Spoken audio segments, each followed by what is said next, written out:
মঙ্গলবার মুর্শিদাবাদের লালবাগ শহরে সুভাষচন্দ্র বোস সেন্টেনারি কলেজের সেমিনার হল এদিন যেন রূপ নেয় আবেগঘন এক স্মৃতিমঞ্চে। ডিপার্টমেন্ট অফ এডুকেশনের উদ্যোগে অনুষ্ঠিত ফেয়ারওয়েল অনুষ্ঠানে একত্রিত হন কলেজের অধ্যক্ষ সহ বিশিষ্ট অধ্যাপক ও অধ্যাপিকাবৃন্দ। ছাত্রছাত্রীদের স্বতঃস্ফূর্ত ও সক্রিয় উপস্থিতিতে অনুষ্ঠান পরিণত হয় এক প্রাণবন্ত ও অর্থবহ সমাবেশে। প্রদীপ প্রজ্বলনের মাধ্যমে সূচিত এই বিদায়ের আয়োজনে স্মৃতিচারণা, কৃতজ্ঞতাবোধ ও ভবিষ্যৎ অভিযাত্রার প্রত্যাশা এক সূত্রে গাঁথা হয়ে ওঠে।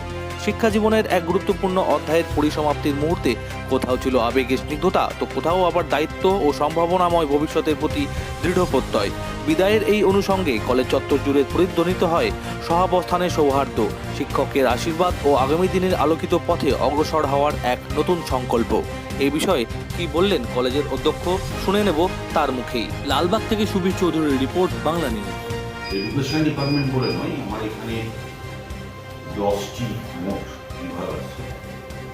তো প্রত্যেক বিভাগই প্রত্যেক বছর সারা বছর ধরে যেমন বিভিন্ন ধরনের অনুষ্ঠান করে থাকে, তেমনই ফেয়ারওয়েল অর্থাৎ বিদায় সংবর্ধনা, কারণ নতুনরা আসে, পুরনোরা চলে যায়। তো সেই অনুষ্ঠান প্রত্যেকটা বিভাগ আলাদা আলাদা করে করে। আজকে এডুকেশন বিভাগ করছে, আমি এখনই সেখান থেকে এলাম। এরা আমাদের ছেলে,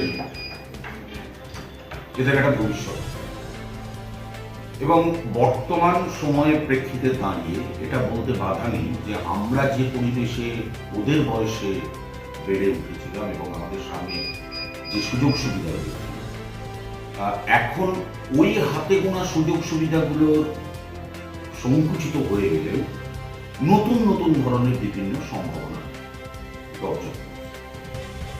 স্বাভাবিকভাবে এরা পরবর্তী সময়ে, যেমন আমাদের এখানে অ্যালুমিনি অ্যাসোসিয়েশন, ফলে এরা এই প্রথাগত হয়তো এখান থেকে গিয়ে মাস্টার ডিগ্রি করবে। আমার এখানেও মাস্টার ডিগ্রি নেতাজি এবং কল্যাণী বিওডিএ আছে। মাস্টার ডিগ্রি করার পরে তারা কিভাবে সেটেল হবে, অর্থাৎ কোন লাইনে যেতে হবে। আমার এখানে বর্তমানে আমরা গত 3 বছর ধরে একটা প্র্যাকটিস চালাচ্ছি। কেরিয়ার কাউন্সিলিং সেল, যেমন আমার গত 5 বছর ধরে প্রচুর ছেলে মেয়েকে বিভিন্ন জায়গায় ক্যাম্পাস থেকে সুযোগ করে দিয়েছে। বিষয়গুলো কিন্তু আমরা দীর্ঘদিন ধরে করছি এবং সেখানে আমাদের ছেলেমেয়েরাও উপকৃত হচ্ছে। আর তাদের তো একজন অভিভাবক হিসাবে বলো বা একজন শিক্ষক হিসাবে বলো, যে আমার ছেলে মেয়েরা যদি নিজের পায়ে দাঁড়ায়, তাহলে একজন পিতা হিসাবে তার যে গর্ববোধ হয়, সেটা যে পিতা হয়নি তাকে যুক্তি দিয়ে বুঝতে হবে, অন্তর দিয়ে সে অনুভব করতে হবে। আমি ডক্টর সুপম মুখার্জি, অধ্যক্ষ, সুভাষচন্দ্র বোস সেন্টেনারি কলেজ, লালবাগ।